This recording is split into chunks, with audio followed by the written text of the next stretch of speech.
what should I do for April Fool's this year? Oh, I know. I should do a top 10 ships, but then it'll be like actual boats ships. Alright, well first, let's see, there's the airship from Volume 4, and then there's that ship Blake rode on to get to Menagerie.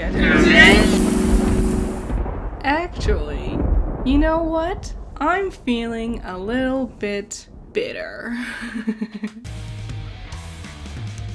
Welcome to my amazing April Fool's video. I'm your new and improved host, Fudgmental Bitter, everyone's favorite poop tuber. You know what I want to talk about? The stuff I don't like in RWBY. Yeah, I try to stay pretty positive for the most part, but honestly, let's get some crap off of our chests this April Fool's, right? And if people don't like it, don't watch it, right? Anyways, here's just my opinions and whatnot. If you got a problem with it, just remember, April Fools. Alright, let's go. Fudgmental Bitters' top 10 worst things in RWBY. I'm like the worst team leader ever. Dragon Ball got this right. Why couldn't you, RT? Hell, half of your ideas are just ganked off of better anime most of the time anyways. Yet you dropped the ball when it came to this? You introduced a whole ass character, the Monkey King, from the famous story Journey to the West. A story that famously starred 4 heroes going on their adventure, yet you didn't make the rest of Team Sun, the pig, the monk, and the demon? Nah, we got stuck with Neptune, Peter Pan and Scarlet, and one of the Aesop's fables, because Miles and Carrie couldn't remember which one Sage is actually based on. Great job, guys. What a disappointment. Also, their team name should have been pronounced Season, not Sun. That's stupid, and Season would have worked better because they all look like they're color coordinated with different seasons. Ugh. Are you that scared of what I don't want to spend too long on this because, hot damn, I've already spoken at length about it. Just watch my Volume 8 review if you want to hear me go into better detail. Also, it's a great video.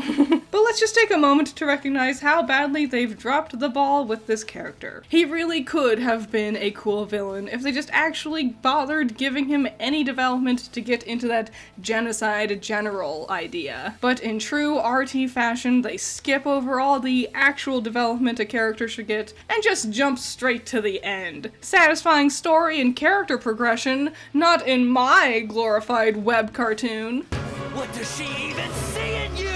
Ah yes, Goat Fucker Boy. It's never a pleasure. I really don't know what's the worst part about Adam. Maybe it's his edgelord try-hard personality. Maybe it's that god-awful zipper design he got post-Volume 4. Maybe it's the not-so-amazing voice acting he got stuck with for the first few years.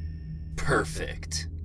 Move up to the next car. Though if I'm honest, the worst part about Adam has always been the desperate fanboys who insists he was ruined. I mean, come on guys, he had less than a minute's worth of screen time before he slapped Blake around. There was no character to ruin.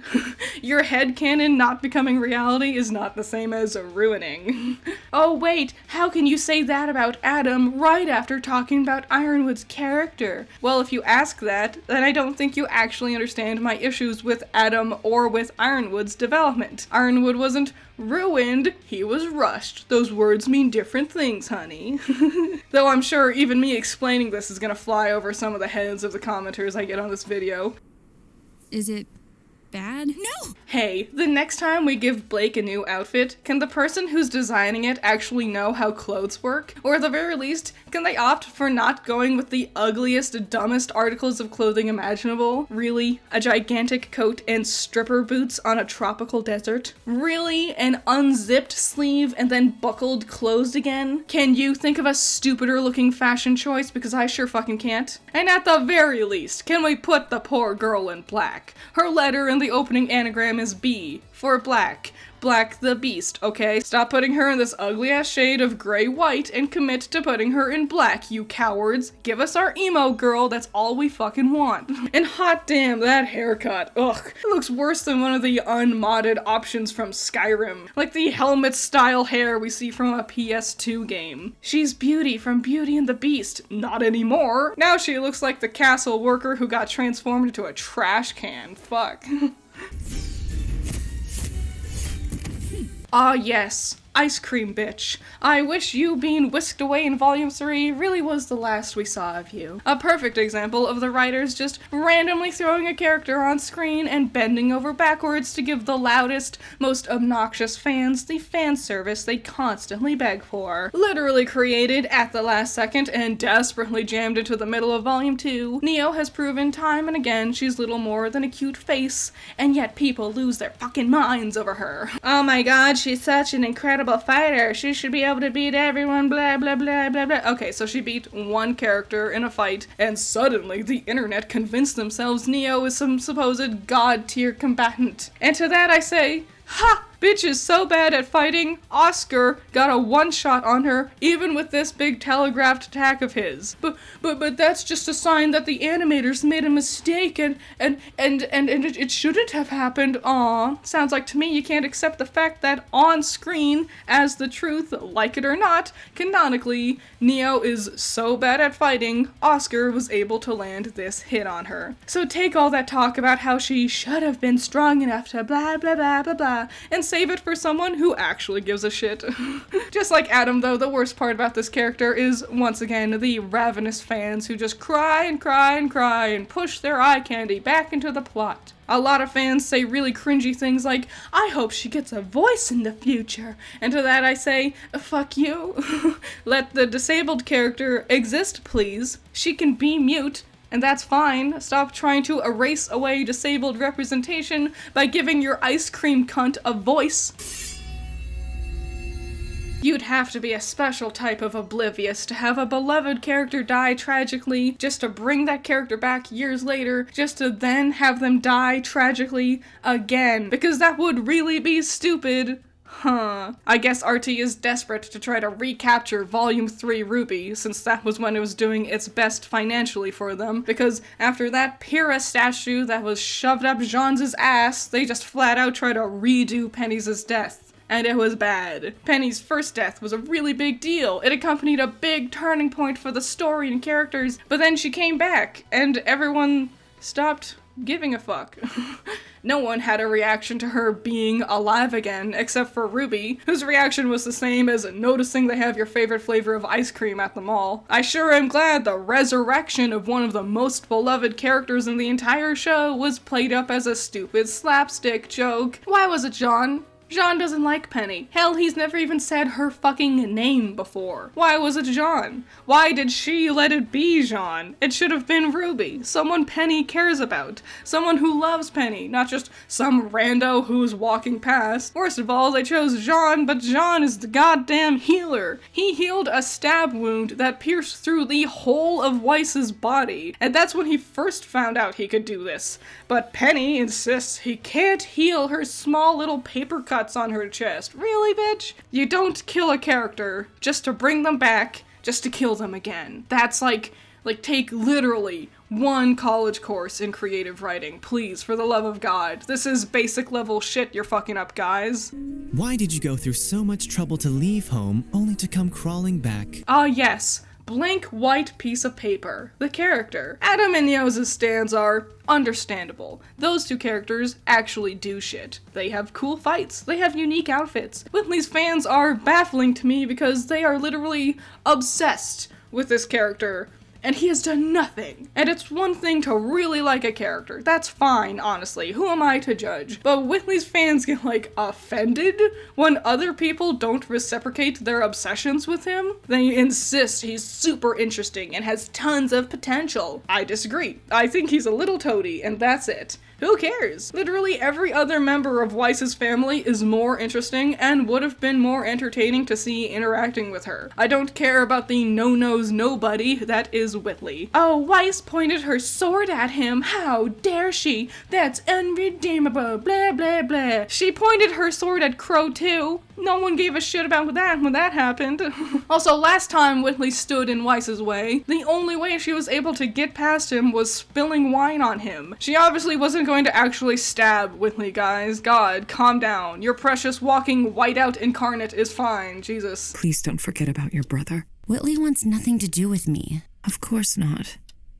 You left him alone with us. How could she? So mean! Fuck off. Last time Weiss was with Whitley, he was menacing her and siding with Jacques. She wasn't going to offer him to join her on her escape adventure. Also, Whitley doesn't fight. Why would she drag this shitty person who can't help her fight, who also probably didn't want to leave anyways? What do you expect Weiss to stick around and suffer under her father because, oh, Whitley would be sad if you left. Fuck off. Oh no, you can't go to battle school. Your stupid little brother would be bummed out. You need to give up on your dreams and babysit your little goober brother. That's fair. Seriously, Whitley fans just make no sense sometimes. And then you get the people who insist Whitley has been abused by Jacques, and honestly, if we don't see it happen, I have no reason to believe it happens. I 100% think Jacques would be the type of person who would favor his male child over his daughters. I honestly had someone insist that this scene was definitive proof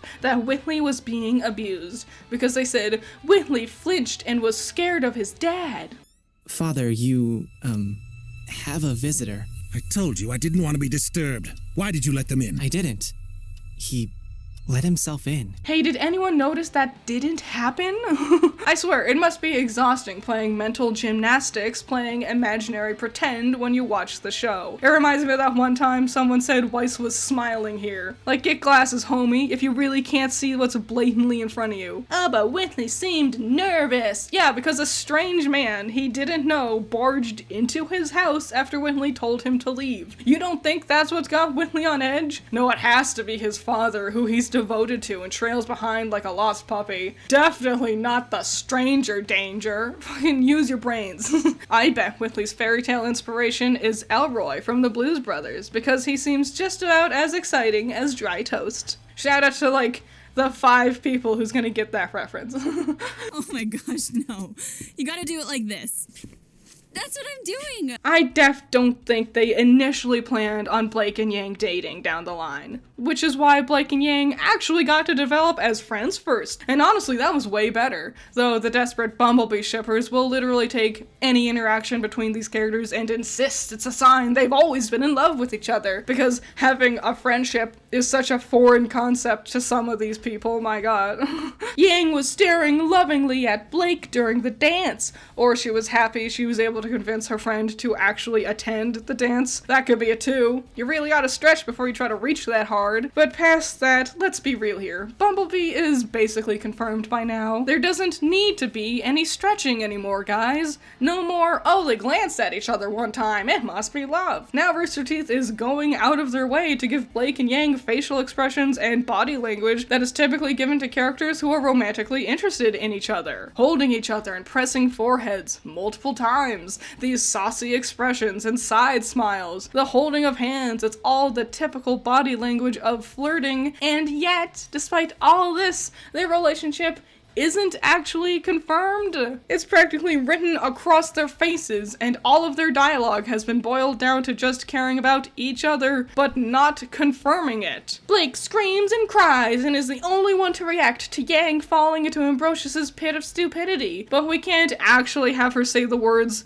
I love you. Yang is going to spend all her time in the tundra being sad about that Bella booty and forgetting about her literal sister, but she can't say, do you want to go on a date? And I guarantee it's just because Rooster Teeth doesn't want to alienate the fans who don't want to see Bumblebee become confirmed. So instead, they're just stringing everyone along, refusing to actually give us any LGBTQIA plus representation they've promised we would be seeing. Unless it's the supplemental material, but that's not canon. Hell, even Ilya's feelings for Blake was vague enough where some people insist she wasn't romantically interested in her. God, it's like pulling teeth with this show sometimes. Tell me, what knowledge do you seek? Ah, what a good show. I love the pacing and how everything gets established. Like how it took halfway through the first season to explain what a semblance is, or how it took 2 years to explain how Yang's semblance works, you know, one of the main characters, or how it took 3 years to introduce maidens to the plot, and also introduce Salem, the main bad guy, or how it took 4 years to establish what relics are, 5 years to establish the fact that certain maidens can only open certain relic doors, and to see what one of the relic relics looks like, 6 years to see what that one relic does, and 8 whole years to see what one of the other 3 relics do. So good. 8 years is definitely the amount of time we should be spending waiting to establish what half of the main plot MacGuffins and literally the centerpieces of the entire story is capable of doing. You know what's insane? It takes literal years to get the slightest hint of explanations about the main plot-related concepts, and yet at the same time, the show constantly is stopping everything to have all the characters sit around and chum out exposition. How the fuck can the show be constant exposition, and yet nothing actually ever gets explained? And finally... What's a human doing here? I'm glad you asked, dearie. Okay. Real talk. We've had fun here. At least I hope so. I've been having a great time. But despite my angry ramblings, honestly, everything I've talked about thus far is all just subjective. It's my dumb opinions, and I'm jazzing it up with my theatrics to make it a bit more funny. You can disagree if you want, and honestly, that's fine. But I think we can all agree that, objectively, the White Fang and the Faunus plot was pretty poorly handled. While I'm impressed 2 amateur writers were ambitious enough to attempt to touch on such a sensitive topic, unfortunately they didn't actually stick the landing. Shocking, I know. What? You mean to tell me 2 white men trying to write the story about discrimination didn't exactly have a lot of nuance on the concept? Oh no, I never saw that one coming. Remember how they forgot to ever show Faunus characters who were fighting for equal rights, but who weren't in the White Fang? So it always seemed like the only options here were suffer in silence and deal with the fact you are seen as a second-class citizen, or fight for your equality, but you're considered a bad guy and a terrorist. Yeah, remember how there was a character who was literally being physically attacked and discriminated against because of her race, and our heroes of our story sat around and did absolutely nothing about it, who were right next to her too, including Blake. All they did was sit there and basically say, wow, life must be tough when you're discriminated against race. Oh well, nothing I can do about it. Lucky me being born human. Remember how the White Fang were the main adversaries our heroes fought for the first 3 volumes, so our team of good guys were just constantly plowing through hordes of people who just wanted equality for their race. Also, despite being the main enemies Team RWBY fought all the time, the White Fang ultimately had 0 impact on the actual plot in the long run. They probably didn't know about maidens, and they definitely didn't know anything about the relics. So having our heroes spend the first 3 years of the show attacking the racial minority all of the time was kind of pointless in the long run, wasn't it?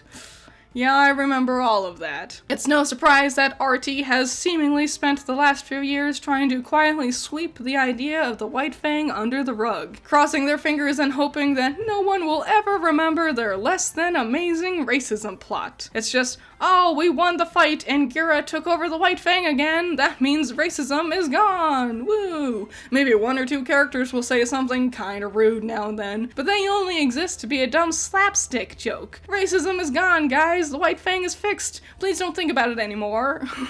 Like, why do you think they killed Adam when they did? He was their last remaining remnant of their character and stories that was connected to the concept of the White Fang. They wanted to drop that plot thread after they realized they weren't handling the concept very well at all, so chop off that remaining character and toss him down the drain. No more White Fang! No more racism discussions! We're not doing that anymore. This was a super sensitive topic for them to try to approach for a goofy comedy action series like early RWBY was presented as, and it probably would have been for the best if they just never included it at all. Great job, RT. Hey, shout out to my $10 patrons. They're cool and beautiful and amazing, and you should pay attention when I talk about them, guys. God. Naco Bell, Cheesy Gordita, Dames Jods, Radical Aquatic Bird, Andy Bobandy, Ramiel Malik, high-ranking attendant working at the place where Thor lives, Green Tea, Gexstream, upper crust person who uses critique on a regular basis, Dre Natre, Cloudy Outgoing, Azzy Asborn, Braitgar, Pento Mento, Jack E, Cloudy Weather, Amber Remember My Name, Lulzlith, My Pam, Lunar the Avoco, Zerataro, Visaya, Josh the Undergrounder, Mosif Jazza, Startling Ravens, Aquamarine Magician, and Banny Doy. I suppose you could tell me what you don't like about RWBY in the comments. Let's get this video out so you can just vent if you want to. Like and subscribe if you want to, I'd like it. And let me know if you want to see more of the amazing world-class poop tuber Fudgmental bitter. What the fuck happened?